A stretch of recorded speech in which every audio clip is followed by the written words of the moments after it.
Boa tarde a todos, bienvenidos a la sesión 34 del seminario de DPI Matemática Aplicada. Es una honra para mí presentar la sesión de hoy con dos pesquisadores de altísimo nivel, profesor Roberto Imbucero, ampliamente conocido, profesor nivel 1, CNPq, DOIMPA, y el profesor Mauricio Santos, de la nueva generación de la UFPB. Vamos a comenzar con la palestra del profesor Roberto, y para presentar a él le paso la palabra para Rui Almeida. Adelante, Rui, por favor.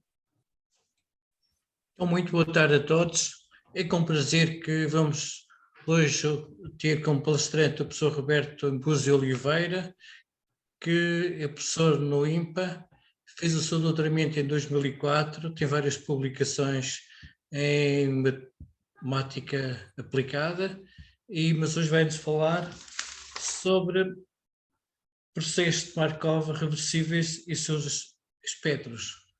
Muito obrigado. Passa a palavra. Muito obrigado, professor Rui, pela apresentação. Muito obrigado, professor Juan, pelo gentil convite de falar do seminário. É uma honra, uma satisfação. Eu vou falar de trabalho conjunto com o meu colaborador Yuval Pérez, e é um trabalho interessante porque, bom, essa área de processos markovianos ou cadeias markovianas tem várias abordagens. De fato, é uma área que é interessante do ponto de vista quantitativo, até mesmo no caso de cadeias discretas, espaço finito. E, de fato, nós começamos o trabalho no caso discreto, vários dos exemplos que eu vou dar no caso discreto, mas, a bem da verdade, o que é importante para os nossos teoremas funcionarem é teoria espectral, e, por isso, os teoremas acabam sendo válidos num contexto muito mais amplo. Bom, vamos começar falando do que é uma cadeia de Markov, então, num espaço finito, né? Normalmente são chamadas de Markov chains, ou cadeias de Markov. Né? Estamos falando aqui de processos aleatórios em tempo discreto. Né? Então, aqui o conjunto ômega é um conjunto com um certo número n finito de elementos. A gente vê uma sucessão de estados nesse conjunto, e são estados aleatórios. Né? O que define a cadeia de Markov é uma certa matriz P, que diz o seguinte: a probabilidade do estado da cadeia no tempo t, né, do xt maiúsculo ser igual ao xt minúsculo, dado todo o passado, é simplesmente a entrada da matriz P na posição correspondente a xt menos 1 xt. A interpretação intuitiva disso é a seguinte, que para saber a sua localização no tempo t, bom, a rigor você não sabe qual é, né, é algo aleatório, mas a dependência que isso tem no passado é só com relação ao estado no tempo t menos 1. Então, às vezes, chama-se cadeias de Markov de passeios de bêbados, né? O processo sem memória. O seu próximo estado só depende do estado atual.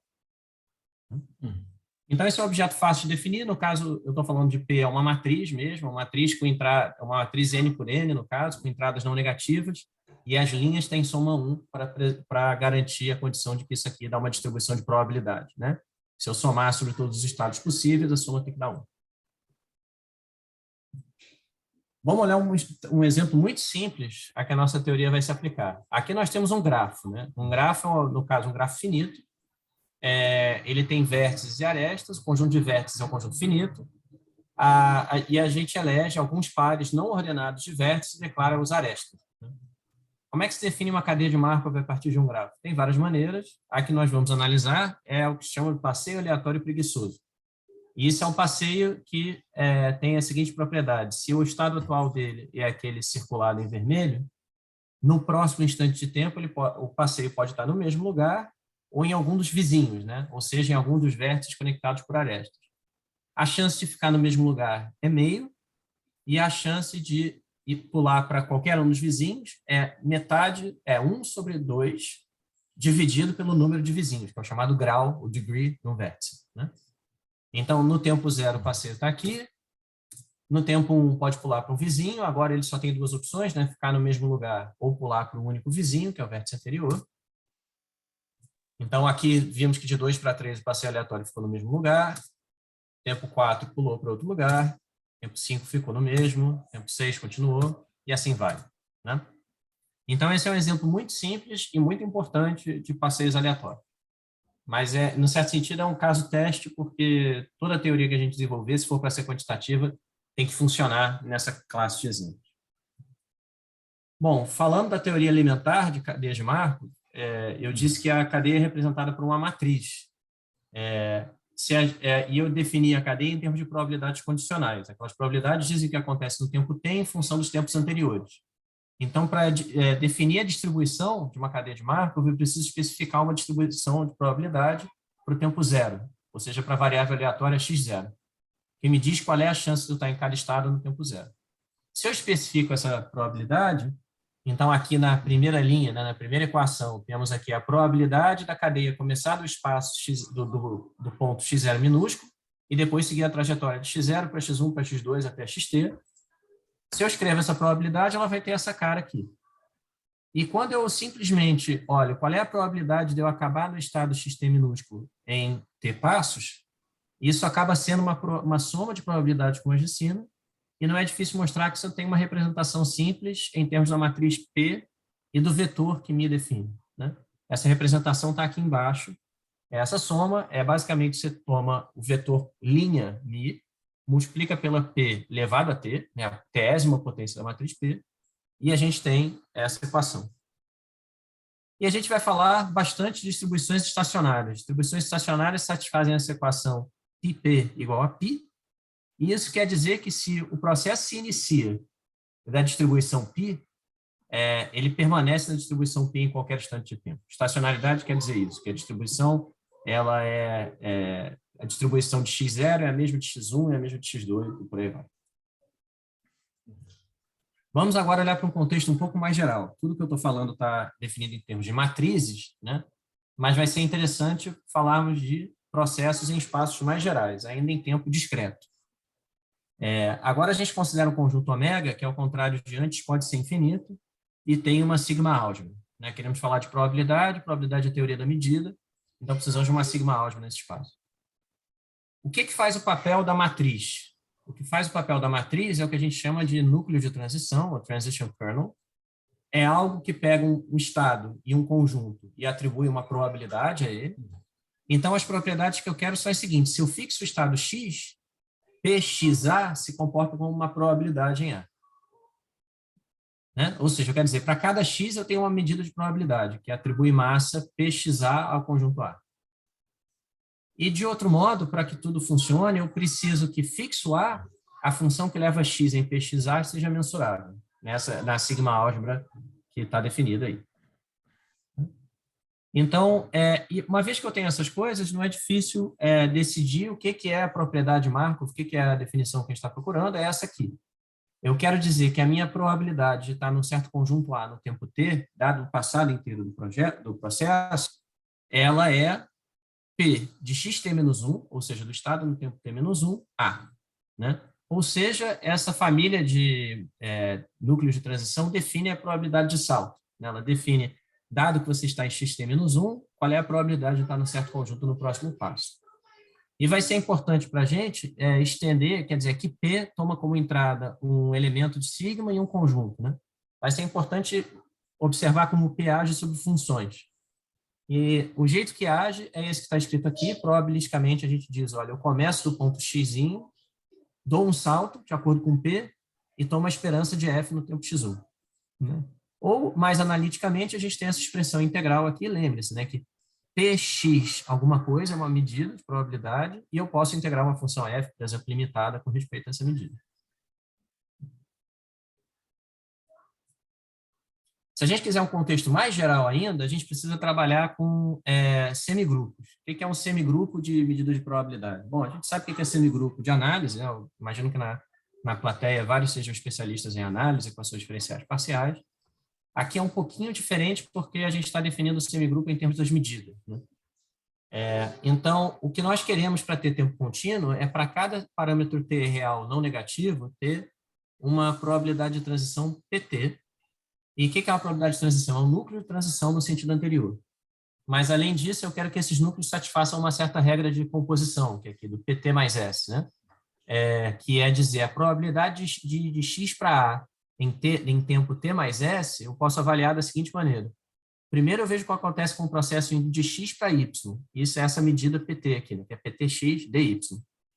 E aí, dado esse Y, eu vejo onde o processo vai parar, né, em S passos. Eu pergunto qual é a chance dele parar dentro de A. Então, isso daqui garante a propriedade análoga ao que a gente tinha antes, que a chance do processo, num certo tempo TK, estar em A, dados certos instantes de tempo no passado, é esse P, desculpa, faltou um subscrito aqui, terrível isso, devia ter aqui P subscrito TK menos TK menos 1, XTK menos 1A. Né? O semigrupo me diz onde eu vou estar daqui a algum tempo. E faltou outra propriedade que eu quero que P0, o núcleo de transição do tempo zero, seja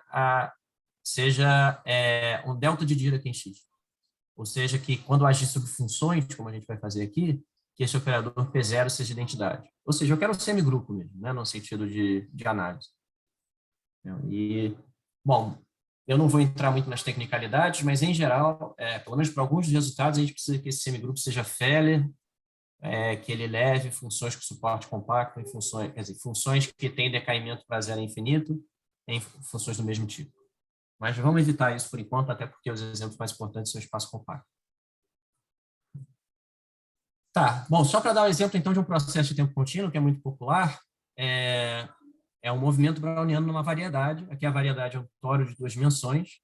A definição analítica do movimento browniano é um processo tal que, se eu tomar o semigrupo dele, né, definir dessa forma que está aqui, esse semigrupo é dado pelo Laplaciano, pelo operador Laplaciano na variedade. Uma maneira intuitiva de dizer isso é o seguinte: você pode imaginar como é que esse processo se mexe infinitesimalmente no tempo. E aí você deve imaginar que tem uma partícula na variedade, para ela andar no intervalo de tempo dt, ela escolhe uma direção uniformemente ao acaso, vamos dizer, no círculo do espaço tangente, e anda uma magnitude nessa direção que é proporcional à raiz quadrada da dimensão vezes dt. É claro que tem um raiz de dt aqui que pode não fazer muito sentido, mas há maneira de tornar isso preciso. Né? Mas então, se você quiser, o deslocamento quadrático infinitesimal no intervalo de tempo de t para t mais dt é da ordem da dimensão vezes dt. Bom, vamos agora, eu estou só definindo objetos por enquanto, né, processos marcovianos, que se nada ficou, vocês podem pensar no caso discreto, né, no caso finito, e pensar, um processo marcoviano é aquele em que, para saber a distribuição no tempo t, a partir do que aconteceu até o tempo t-1, né, pensando em tempo discreto, eu só preciso saber o estado no tempo t-1 e nenhuma informação anterior. Então, uma questão clássica na teoria de processos marcovianos é a chamada ergodicidade, né?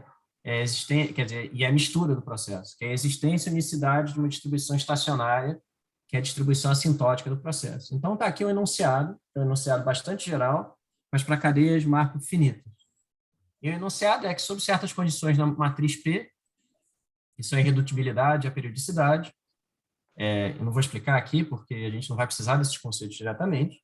Bom, mas sob essas condições, a gente sabe que PTXY, que dá a chance da cadeia ir de x para y em t passos, isso converge, quando t vai infinito, a um valor que não depende do ponto de partida x e só do ponto de chegada y. A interpretação disso é que, depois de dar muitos passos, a cadeia tende a se esquecer do ponto onde ela começou a x, e a distribuição dela não depende mais do ponto inicial. E essa propriedade, nessa forma mais geral, ela se estende a muitas cadeias de Markov, por exemplo, quase todas as cadeias naturais em espaços compactos, então, ou todos os processos markovianos. Então, no caso do movimento browniano no toro, por exemplo, que eu mostrei, a gente consegue mostrar que, partindo de qualquer ponto no toro, a distribuição assintótica que o movimento browniano vai ter, né? Você pergunta qual é a probabilidade do movimento browniano estar num certo conjunto A depois de tempo t, quando t vai para o infinito. Isso converge para uma medida que é proporcional à medida de volume do toro. Né? Quer dizer, a gente só normaliza a medida para dar a massa total 1. Então, esse teorema é um teorema, quer dizer, aqui ele está no caso discreto, mas é um teorema que vale com grande generalidade nas extensões adequadas. Mas agora a gente vai falar do conceito que é realmente fundamental para a palestra, que é o conceito de reversibilidade, que vai ser o que permite a gente usar a teoria espectral. Bom, de fato, eu deveria dizer que esse teorema anterior aqui, as várias variantes dele, tem provas espectrais também via o teorema de Perron-Frobenius, né, para matrizes de entradas não negativas. Mas eu quero mais, eu quero que tenha um espectro real, que o operador seja diagonalizável. Então, no caso discreto, a condição que calha de ser necessária é essa aqui. Reversibilidade com respeito a uma medida de probabilidade π é simplesmente essa condição que π de x, pxy, é π de y, pyx. E isso é basicamente uma condição que diz que iniciar de π e dar um salto com respeito a p, né, indo de x para y, tem a mesma chance de iniciar em y e dar um salto para x, usando a π como medida inicial.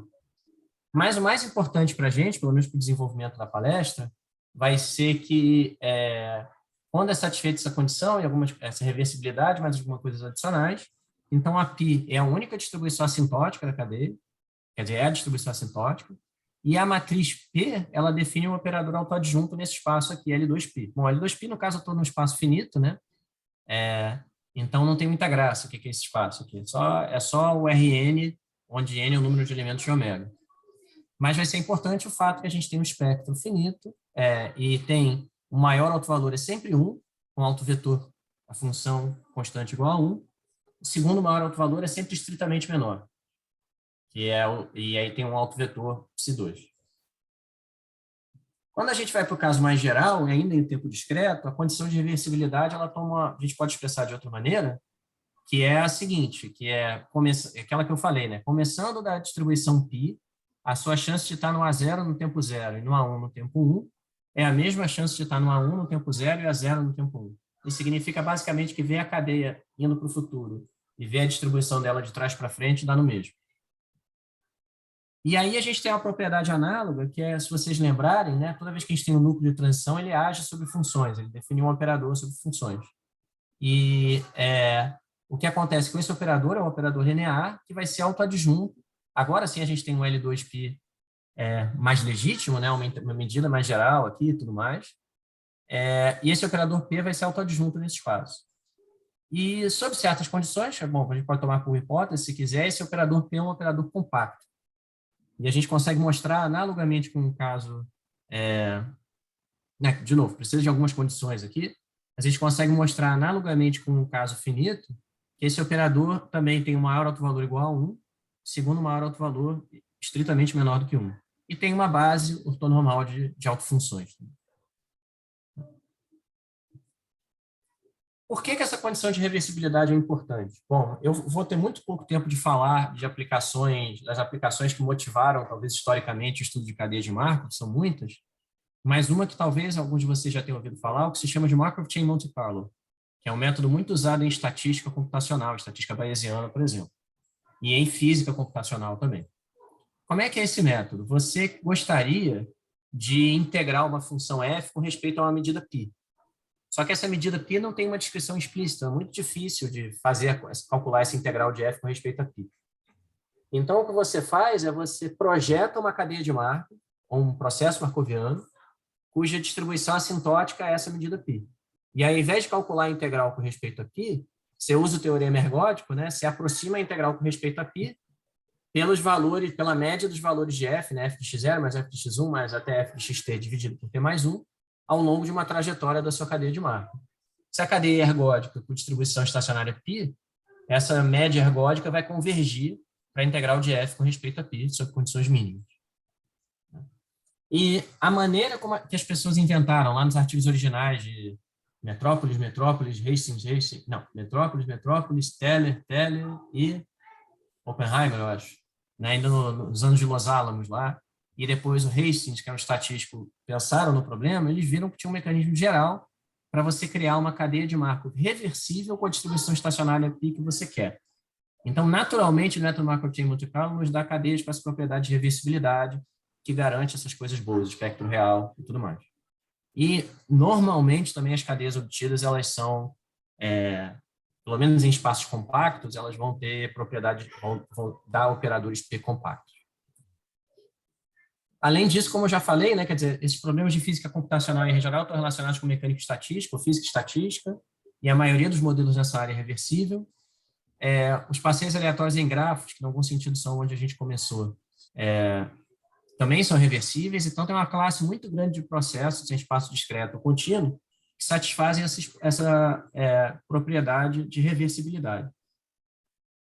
E, frequentemente, na análise desses modelos, um passo fundamental é estimar isso que a gente chama de hiato espectral, ou buraco espectral, a depender da tradução, spectral gap, em inglês.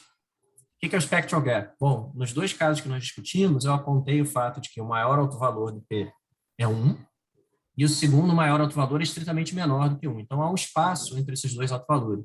E esse espaço é exatamente o hiato espectral, ou buraco espectral. A interpretação que normalmente se dá a esse cara é que 1 sobre ele, né, 1 sobre gama, que é o chamado tempo de relaxação, mede o tempo que você perde com relações com o passado. Então, se você olha a correlação de f de x0 com g de xt, por exemplo, isso decai exponencialmente a uma taxa que é pelo menos 1 menos gama elevado a t, ou algo assim. Tá, o que a gente vai estudar, então, nessa palestra? Então, assim, qual é o contexto que motivou a gente? Existem muitos resultados na literatura relacionando propriedades de cadeias de Markov, de processos markovianos mais gerais, com o buraco espectral. O que há pouco são resultados dizendo, dado todas as cadeias ou todos os processos que têm essa distribuição estacionária e tem esse buraco espectral, a gente sabe dizer qual é o melhor resultado que se pode obter. E o que a gente constatou é que tem uma maneira simples de dizer, então, quais são os melhores resultados que se obtém simplesmente sabendo a distribuição estacionária e o buraco espectral. É um problema que aparece em vários momentos. E aí, vamos olhar o caso discreto, de novo, a gente vai fixar a nossa atenção nessas que a gente chama π, gama mais cadeias, né? O que é isso? É só uma cadeia de Markov, que é reversível com respeito à medida π, tem buraco espectral maior do que gama, e, além disso, tem espectro não negativo. E é fácil mostrar que essas condições implicam que a cadeia P é irredutível e é periódica, então ela tem uma única medida estacionária e tudo mais. E é fácil mostrar também que, por exemplo, aquele passeio aleatório em grafos que a gente olhou, ele tem essa propriedade. De fato, qualquer cadeia P irredutível, reversível, que satisfaz essa propriedade aqui, probabilidade de ficar no mesmo lugar é 1,5 para qualquer estado, essa cadeia vai ter espectro não negativo. Então, um passeio aleatório num grafo, aquele preguiçoso, né, que fica com probabilidade de 1,5 em cada lugar, se o grafo G, né, aqueles vértices com arestas, é conexo, né, no sentido de dados dois vértices encontram um caminho de arestas entre os dois, então, se isso é verdade, então meu passeio aleatório preguiçoso, ele é uma cadeia π gama mais para algum gama. E a distribuição assintótica deles é essa, cada vértice é probabilidade assintótica proporcional ao seu grau, ao seu número de vizinhos. A gente também vai olhar processos em espaços de estados mais gerais, aí a definição é a mesma, você tem um processo markoviano com um núcleo de transição, que a gente supõe que o operador linear que ele define em L2 é reversível, né, é autodisjunto com respeito a π, e ele tem um buraco espectral maior ou igual a gama e espectro não negativo. E o mais importante para a gente, nos exemplos, é que quando a gente pega um processo de tempo contínuo e discretiza o tempo, essa condição de espectro não negativo é satisfeita quase que automaticamente. Então, só para dar um exemplo, né, voltando ao movimento browniano numa variedade. O operador, eu já falei que é o laplaciano, né, o semigrupo gerado pelo laplaciano dá o PT, né, que é o operador tanto de transição para t, para o tempo t. A medida reversível desse processo, a medida estacionária, é uniforme. Numa variedade compacta, a gente sabe que o laplaciano, menos o laplaciano, tem um espectro discreto, menor autovalor é zero, segundo menor autovalor é maior do que zero, né, do menos laplaciano, bem na verdade. E, outro errinho aqui, né? Aqui, o buraco espectral desse PT, ele é 1 menos essa quantidade aqui, não é que xi2, é que xi1, né? Então, o buraco espectral no intervalo curto de tempo é basicamente o segundo menor autovalor do laplaciano, do menos o laplaciano, né, o xi1, vezes t sobre 2. Para t pequeno, então, isso tem um buraco, tem espectro não negativo, como você prova facilmente aqui, né, porque afinal a exponencial de uma operadora tem que ser positiva sempre definido. E além disso, o maior autovalor vai ser zero, o segundo maior vai ser t, vai ser 1 menos t que xi2 sobre 2. Bom, o que a gente quer provar? Como eu falei, né? A gente quer entender os melhores resultados obtíveis quando você sabe que uma cadeia reversível com respeito a π tem buraco espectral pelo menos gama. E eu vou simplesmente apresentar um apanhado dos nossos resultados e algumas das ideias que aparecem nas provas, no caso discreto. A minha principal desculpa para fazer o caso discreto é que, para quem sabe teoria espectral, quem sabe análise funcional, a adaptação do caso discreto para o caso compacto, né, que é o caso do P no espaço mais geral, que a gente faz, é basicamente trivial. E a adaptação de tempo discreto para contínuo também. Então, os resultados de tempo contínuo são mais fracos, em algum sentido, do que os de tempo discreto. No finalzinho, eu vou falar um pouquinho no caso de grafos. O caso de grafos, a gente tinha o interesse dele no sentido de aplicações. Então, vou mais falar da aplicação do que do teorema, do que dos resultados especiais que a gente tem aí.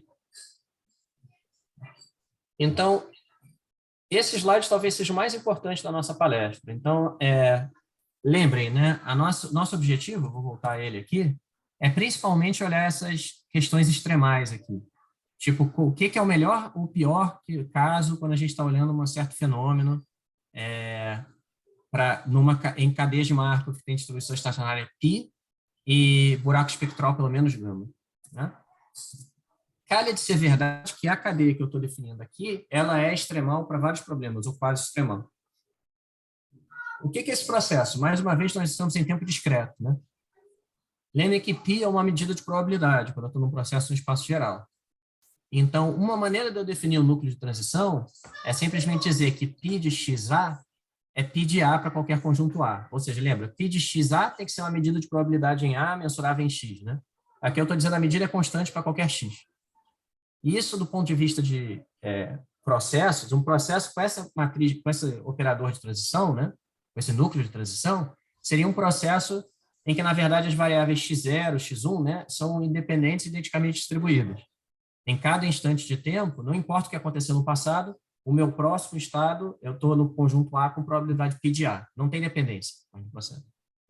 Mas a gente quer olhar para outro cara, que é esse processo extremal aqui, que eu estou chamando de P gama estrela, que é bom, em termos de operador, ele é dado por 1 menos gama identidade mais gama π. Probabilisticamente, isso quer dizer o seguinte, é um processo que em cada instante de tempo, com probabilidade 1 menos gama, o seu andarilho aleatório fica no mesmo lugar, e com probabilidade gama, ele pula para um estado distribuído com a distribuição π que você quer que seja estacionário. E aí, o que calha de ser verdade é que esse processo P gama estrela, ele é uma π gama mais cadeia, ou processo, dependendo se está em estado espaço discreto ou contínuo. E você sempre tem esse teorema de majoração aqui. Basicamente, o que isso aqui está dizendo é o seguinte, que, bom, em primeiro lugar, está dizendo que FPTF é maximizado pela cadeia extremal, né, sobre todas as π gama estrela cadeia.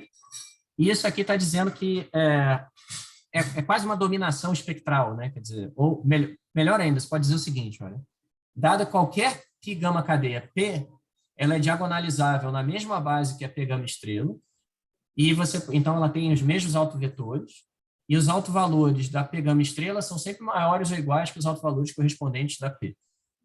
Né? Então é uma cadeia extremal nesse sentido, ela tem os maiores autovalores possíveis, dada a situação.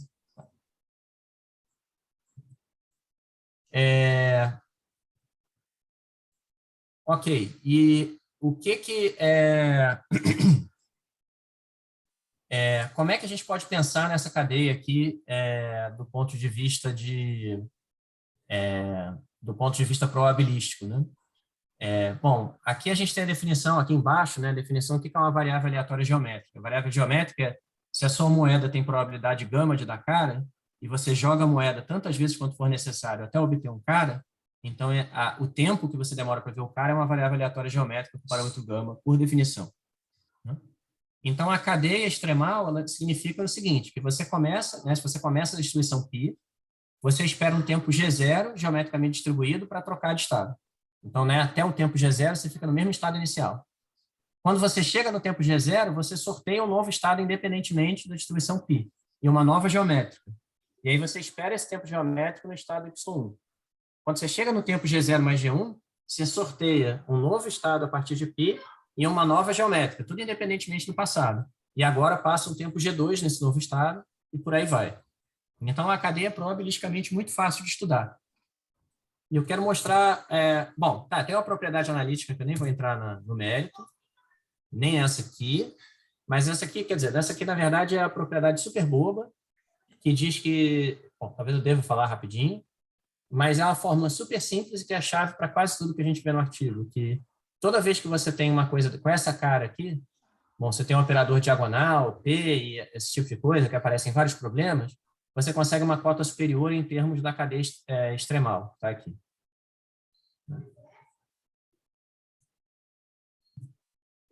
E bom, tem alguma coisa aqui também que eu não vou entrar no mérito, mas que tem a ver com o raio espectral da matriz DPD. Então, para dar um exemplo de quantidade que a gente considera, vou dar alguns, né, na verdade. O tempo de chegada num conjunto, o tempo de alcance, eu estou mostrando num grafo, mas faz sentido para qualquer cadeia de Markov, é o seguinte: você fixa o subconjunto dos estados e você aguarda um tempo para a sua cadeia ou processo markoviano visitar esse conjunto. Esse tempo que você tem que aguardar é, por definição, tal de A. Como aqui tudo é aleatório, esse tempo tal A é uma variável aleatória e a gente está interessado na distribuição dele. O tal A está definido, então, formalmente, aí é o menor t, tal que xt pertence a A.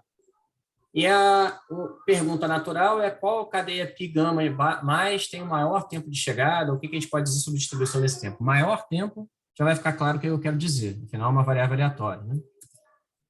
Bom, o teorema do maior tempo é o seguinte: para qualquer π gama mais cadeia, a probabilidade de eu não ter chegado em A em t passos partindo da distribuição estacionária, ela é cotada por cima por essa cota aqui. E essa cota é exatamente o valor dessa probabilidade quando a minha cadeia é a cadeia extremal. Porque na cadeia extremal eu posso pensar assim: a probabilidade de eu não estar no conjunto A no tempo zero, eu estou começando a medida π. Então, é a medida do A complementar, 1 menos π de A, e a probabilidade de eu não saltar para o conjunto A em cada tempo subsequente é 1 menos gama π de A. Gama é a probabilidade de eu me mexer e π de A é a probabilidade de eu me mexendo cair em A.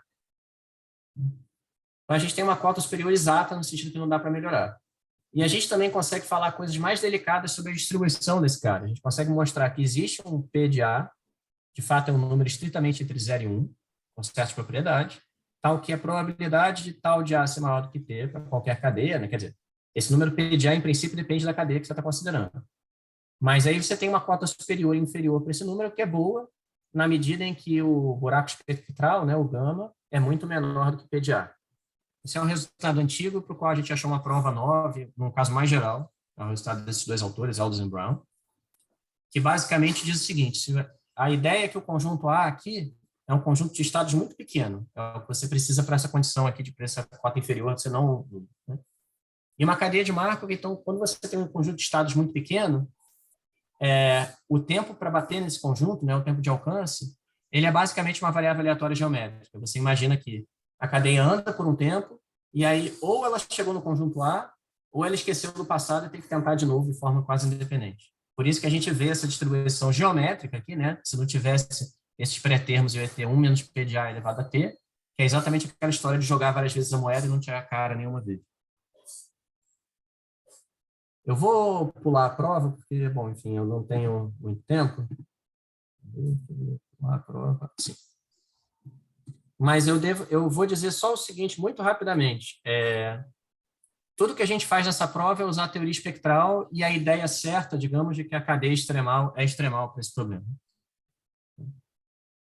Tem uma outra coisa que probabilistas gostam muito de olhar, que é o que a gente chama de concentração e grandes desvios. O que é isso, Bom, eu já declarei para vocês que quando eu tenho um processo reversível, com respeito à medida π, sob certas condições naturais, essa medida π é a distribuição estacionária do projeto, do processo, a gente tem ergodicidade. Então, se eu olho uma coisa, tipo uma soma dessa, vamos imaginar aqui, em princípio, que todas as funções f e s aparecendo aqui são iguais. Então, eu estou olhando uma soma de s igual a zero de t, de f de xs. Eu espero que, assintoticamente, se eu dividir por t mais 1, isso aqui se comporte como o valor esperado de f de x, convirja para isso. E se eu suponho aqui π de f de s, a gente está dizendo que a esperança de π com relação à medida f, a medida f integrada com respeito a π dá zero. Então, eu esperaria ver algo perto de zero aqui. Se eu estou nessa equação lambda positiva, então eu estou olhando uma coisa atípica, Então, imagina f tem esperança zero, eu estou perguntando qual é a esperança da minha média ergódica ser maior do que 0,05, por exemplo, Então, esse é exemplo atípico, é uma coisa atípica. Concentração é a arte de extrair cotas não assintóticas para isso, que valem para qualquer T finito, e grandes desvios é tentar obter a taxa de decaimento exponencial quando eu estou olhando para a média ergódica, né? Quando eu estou dividindo a soma por T mais 1, que é a mesma coisa que multiplicar, escrever lambda como uma constante vezes T mais 1. E aí, deixa eu pular direto para o resultado que a gente consegue provar, que é esse aqui.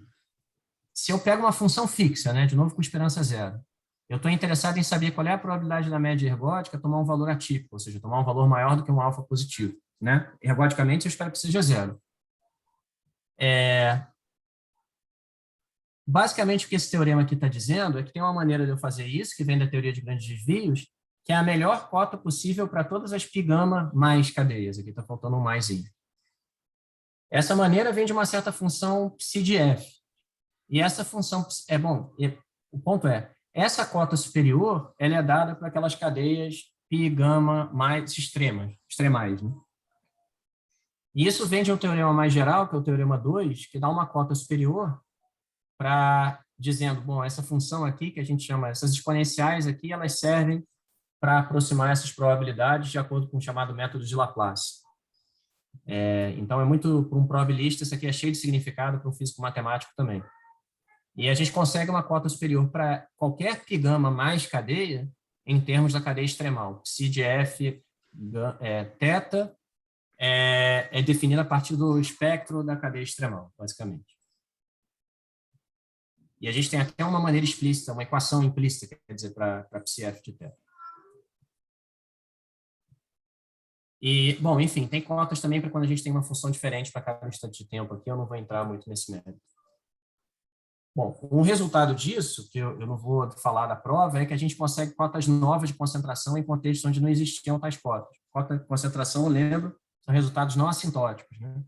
E tem muito interesse em resultados não assintóticos nessa área por uma série de aplicações em estatística, em computação e tudo mais. A gente conseguiu alguns resultados novos dessa maneira. Eu vou passar muito rapidamente aqui para terminar. Eu acho que eu tenho, talvez, 5 minutos, é isso? Ou menos, não sei. 5, 10. Como? 10 minutos. Tá bom, obrigado. Tá, eu vou voltar aqui um pouquinho só para dar uma ideia da prova. Quer dizer, não, pensando bem não. Deixa eu pular isso logo aqui, ser resoluto e pular isso aqui e falar dos outros exemplos que a gente consegue considerar. Um outro problema que a gente considerou, por qual existiam resultados e a gente conseguiu melhorar, é o problema de alvos móveis para a cadeia de Markov. O que é isso? Né? Bom, isso aqui eu vou... deixa eu falar o caso mais interessante que vem depois. A gente vai imaginar agora que a gente tem duas cadeias de Markov, as duas são cadeias γ mais, quer dizer, o γ é igual, mas a distribuição estacionária é diferente. E essas duas cadeias de Markov, dois processos markovianos, podem viver em espaços separados, mas são independentes. E a gente chama de tempo de encontro generalizado a primeira vez que o par xt, yt entra num certo conjunto delta. Delta é previamente definido. Então, é o mesmo problema de heading time, se você quiser, o tempo de chegada que a gente viu antes, o tempo mínimo para você chegar no conjunto. Mas agora eu estou olhando um produto de cadeias independentes. Isso ainda é uma cadeia de Markov, então parte do que a gente fez antes se aplica, mas tem meio que um outro sabor, né? Por exemplo, aqui, vamos olhar aqui num grafo, dois processos markovianos, o delta é o conjunto de pontos que são adjacentes no gráfico, né? A distância é menor ou igual a 1. As duas cadeias andam até você ver isso aqui. Bom, existem resultados bem antigos, vocês estão vendo aqui, de Aldous em 91, que davam cotas superiores para tempos de encontro, mas só em casos particulares, só em caso de espaços finitos, de fato, e conjunto delta bem limitado. E um resultado que a gente conseguiu é melhorar o resultado do Aldous e estender para uma classe bem mais geral. E tem uma última coisa que a gente olhou que faz sentido no mundo de grafos, que é o chamado tempo de interseção de duas cadeias. Que tempo de interseção você tem duas cadeias independentes, agora vamos dizer que elas estão no mesmo espaço para facilitar, e o tempo de interseção não é o primeiro momento em que elas se encontram, é o primeiro momento que uma encontra a trajetória da outra até aquele tempo. Então, como é que é isso? É algo assim, né? Você tem as duas cadeias andando aqui, elas vão deixando um rastro, e a primeira vez que uma visita o rastro da outra é o tempo de interseção. Aí, o resultado que a gente provou, específico para o caso finito, em que a distribuição π é uniforme, e a gente não sabe estender isso muito, é esse aí, que o tempo de interseção, ele é no máximo da ordem, né, o tempo esperado de interseção é no máximo da ordem de raiz de n vezes gama menos 1, vezes o buraco espectral a menos 1. E isso é o resultado preciso, exceto pelo valor da constante C, que a gente sabe que a cadeia extremal satisfaz esse resultado. Né? Tem uma cota inferior da mesma ordem. Tá, eu vou pular a prova aqui. Eu vou fazer o seguinte para terminar, acho que ainda tenho 6 minutos. Eu vou falar rapidamente do caso de grafos, falar por que isso interessou a gente. E, bom, enfim, dar uma ideia de como é que se demonstra alguma coisa aqui, talvez. Bom, o que é o caso de grafos? É o caso do passeio aleatório preguiçoso. No caso de grafos, assim, grafos são um caso particular de cadeias π-gama mais, mas eles têm uma estrutura adicional. É fácil ver que aquela cadeia extremal, por exemplo, ela não é um passeio aleatório num grafo, não corresponde a nenhum grafo. Então, os grafos impõem restrições adicionais. E a gente, na verdade, nosso projeto começou pelo caso de grafos, em que a gente obteve várias cotas que a gente não sabia se eram ótimas ou não. Depois a gente conseguiu provar que de fato eram no mundo dos grafos. Mas uma coisa que interessava a gente muito, que, no certo sentido, é a chave para tudo, é que um passeio aleatório num grafo, ele é muito diferente do passeio aleatório π-gama mais geral. Por quê? Passeio aleatório π-gama mais geral, no certo sentido, o pior caso ou melhor caso, é aquela cadeia extremal. Né? Cadeia extremal, o que ela faz? Com probabilidade 1 menos gama fica parada, com probabilidade gama ela salta para o estado escolhido de acordo com π. Né? Um grafo é sempre diferente. E a gente pode imaginar um grafo muito simples, que é um caminho unidimensional. Imagina uma coisa com n vértices, n muito grande, e você começa um passeio aleatório lá no meio, que anda para um lado com probabilidade 1/4, para o outro com probabilidade 1/4, fica parado com probabilidade 1/2. Esse passeio é muito diferente do passeio aleatório extremal, porque ele não consegue, para visitar o espaço de estados todo, para visitar esse conjunto de n vértices todo, ele precisa de muito tempo. Na verdade, é um tempo que é na ordem de n ao quadrado, né, do comprimento ao quadrado. Então, ele demora muito mais tempo, digamos assim, do que você poderia pensar, para abandonar uma vizinhança do estado inicial. E quantitativamente, isso quer dizer que essa probabilidade de voltar ao mesmo lugar, menos π de x, que é o valor estacionário, né, ela não cai tipo exponencial em t. Aqui. Ela cai tipo 1 sobre raiz de t. Não tem contradição entre esses resultados, embora o exponencial seja mais rápido, né? Então a cota superior da exponencial parece mais rápida que 1 sobre raiz de t. Mas aqui essa cota exponencial depende de gama. E gama, para esse caminho enorme, é uma coisa tipo 1 sobre n ao quadrado. Então, aqui o comportamento de curto prazo é 1 sobre raiz de t, independente do tamanho do grafo, né? Isso aqui vale para qualquer grafo. E o comportamento de longo prazo é uma coisa tipo exponencial de menos t sobre n ao quadrado, por outras razões. E aí, bom, a gente tem resultados para vários outros parâmetros. A razão pela qual a gente estava interessado nisso é basicamente entender passeios aleatórios em grafos e tentar usá-los para estimar parâmetros de grafos, tipo, tentar usar, a partir de passeios aleatórios, descobrir o tamanho de um grafo, por exemplo. Mas, bom, eu acho que o meu tempo está acabando mesmo, então não vou ter tempo de mostrar as demonstrações aqui direitinho. Mas deixa eu simplesmente fazer o seguinte, então. Só para dar um mínimo de ideia, já que eu fico chateado mesmo. Dizem que toda palestra de matemática tem que ter uma piada, tem que ter uma demonstração, e a diferença entre a piada e a demonstração tem que ficar clara, né? Então, deixa eu tentar a parte da demonstração, pelo menos. Eu vou voltar ao primeiro resultado que eu enunciei aqui, só para dizer que ele é muito, muito, muito, muito simples. Porque eu vou... volta aqui.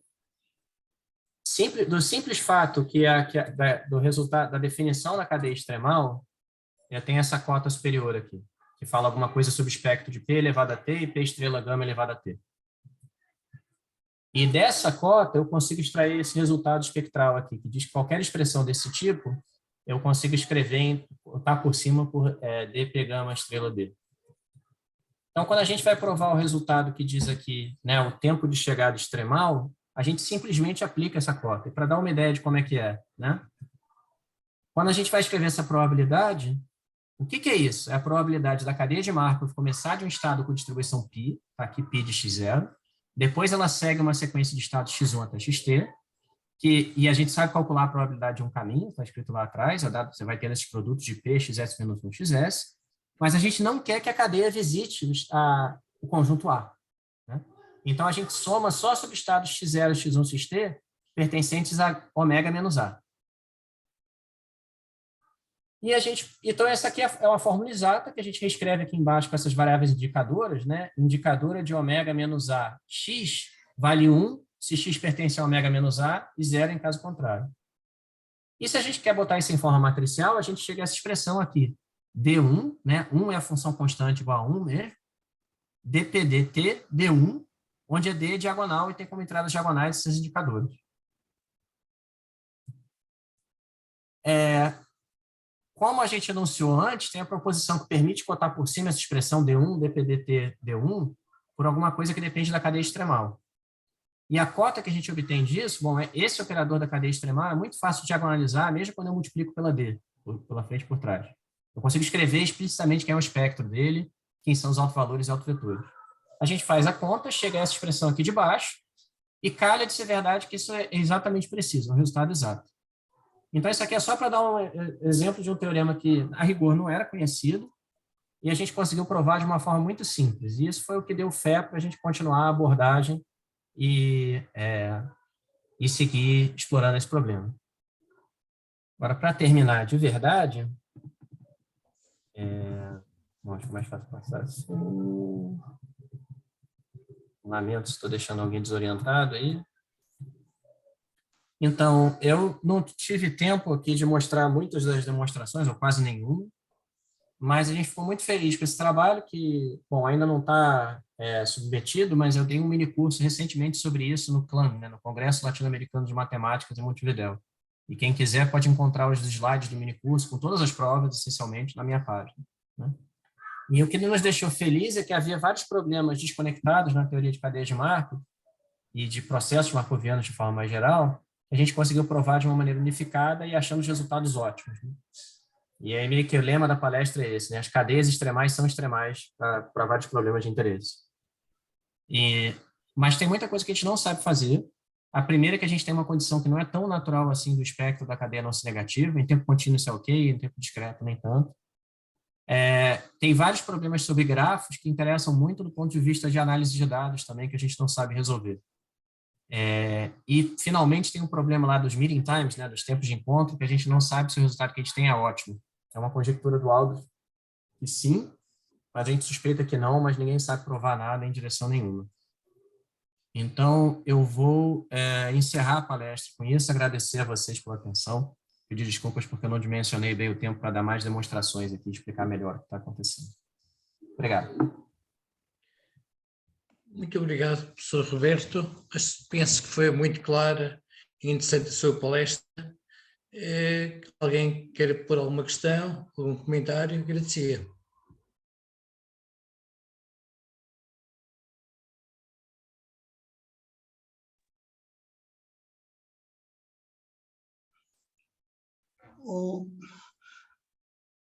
Roberto, yo no soy especialista en probabilidades, mas tengo una curiosidad.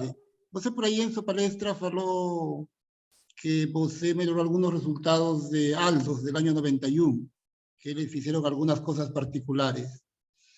Mi pregunta es, ¿você lo mejoró en el sentido que usó las mismas técnicas de él y él no consiguió, o você abordó con un abordaje diferente? Curiosidade mesmo. Então, o resultado dele era o seguinte, para deixar claro, né? Você tinha uma cadeia de Markov em tempo finito, com duas cadeias de Markov em espaço finito, perdão, tempo discreto, espaço finito, as duas com o mesmo conjunto de estados e a mesma distribuição de saltos, né? A mesma matriz P, mas independente, probabilística independente de uma da outra. E a variável aleatória M que ele estudou, o primeiro momento de encontro das duas.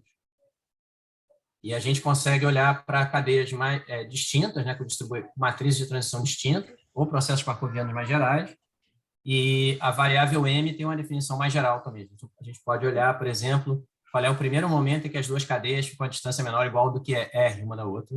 Por exemplo, no toro, né? Olha. Então, a prova dele, do nosso ponto de vista, tem algumas limitações, que é ela só funciona no caso discreto e ela só funciona para o encontro exato entre dois passeios aleatórios. Ela não funciona, por exemplo, para você ver isso, né? Qual é o primeiro momento que eles ficam a distância menor ou igual a R. Então, são as duas coisas. O resultado dele a gente consegue reprovar com outras técnicas, mas também a gente consegue um resultado mais geral que não daria para provar com as técnicas originais que ele usou. Obrigado, professor Roberto. Obrigado. Nada. Mais alguma questão?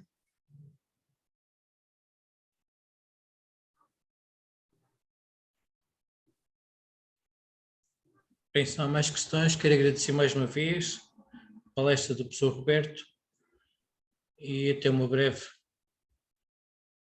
Passo a palavra ao professor João. Muito obrigado.